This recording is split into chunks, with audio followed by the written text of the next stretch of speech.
ready for the rope. Okay.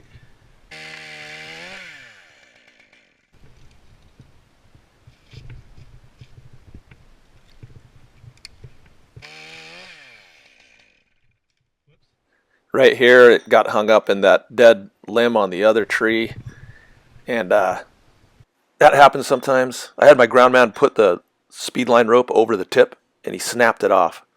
It worked good. And I mean, stuff like that just happens sometimes.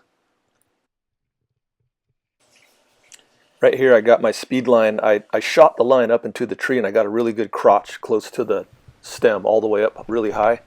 And then I just let my carabiner loop end hang down where I could, as I ascend the tree, I just keep adjusting it out. It's going to give my ground man more and more rope as the limbs get bigger. And I didn't have to climb all the way up there. I just shot it up there. The higher in the tree that you preset your speed line gives you a lot of advantage for getting out over stuff. You want the line as high as possible, I've found. That works the best.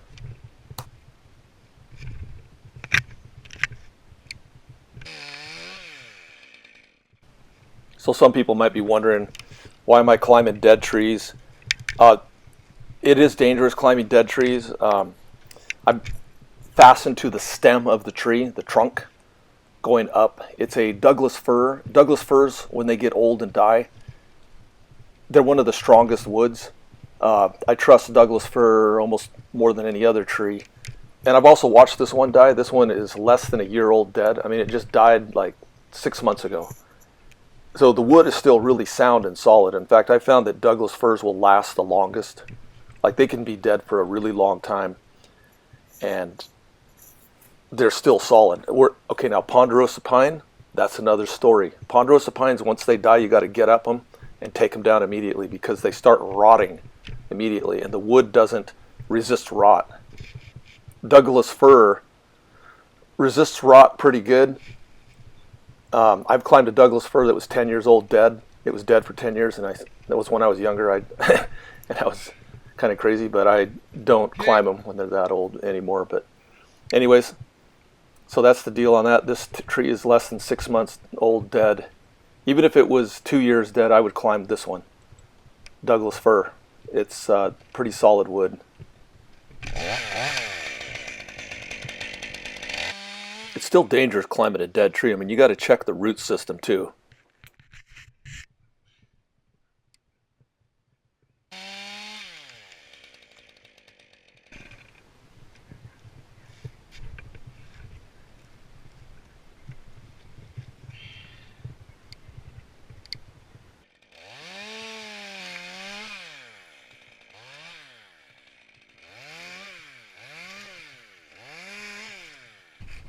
The limbs are getting small and light enough that I can just free fall them now and throw them without a speed line.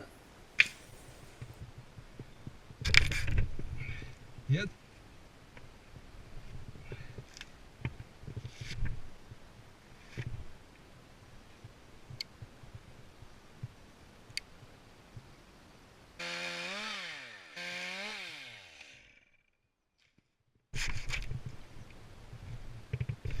I'm leaving a stub right here so I have something to strategically step on or rappel down from.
Right through there, man.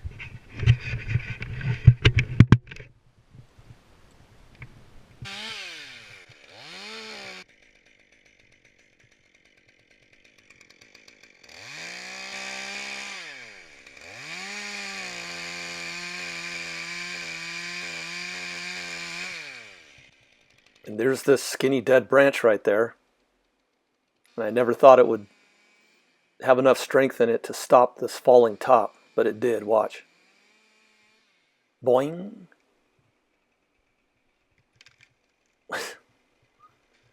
Doug fir branches are strong.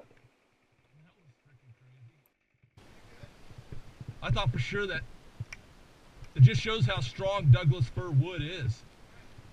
I'm gonna need my pole saw. I'm gonna cut that off.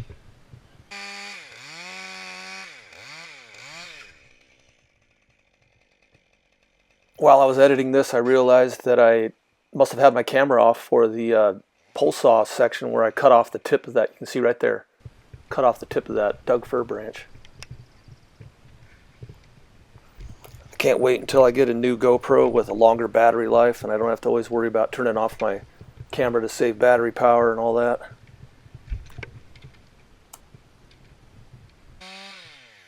Putting hash marks at 16 inch and 32 and 48. I always try to cut things into something that's divisible by 16 inch so that way you can, cut it up into firewood later. I hate it when the subcontractors for PG&E cut up the wood in 24-inch lengths, because then it's like, what do you do with that? When you're trying to recover some firewood, you cut 8 inches off of it to have a 16. Now you've got a 16 and a 8-inch, or you can cut it in half. You got two 12 inches, but standard around here is 16 inches for firewood. I know someone's going to chime in and say, yeah, but what about people that have a 12-inch stove that can only take 12-inch pieces? Well, those people are like really the minority. I hate those kind of little stoves too, because trying to find someone to sell you a cord of wood that's all cut up 12 inches long, it's like really hard to find. It's just such a pain. Just get a stove that can hold 16-inch or bigger. I want the 026.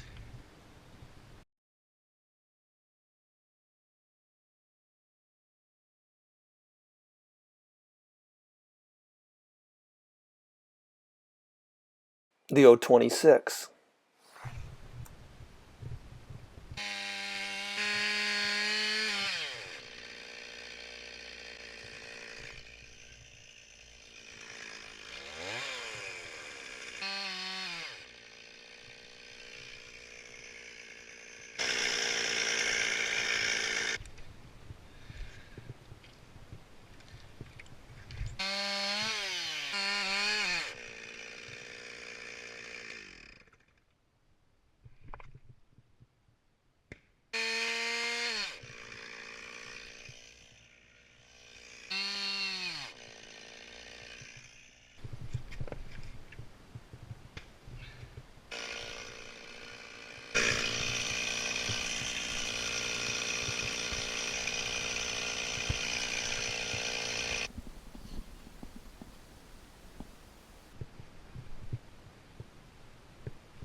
Bunch of pitchwood right there.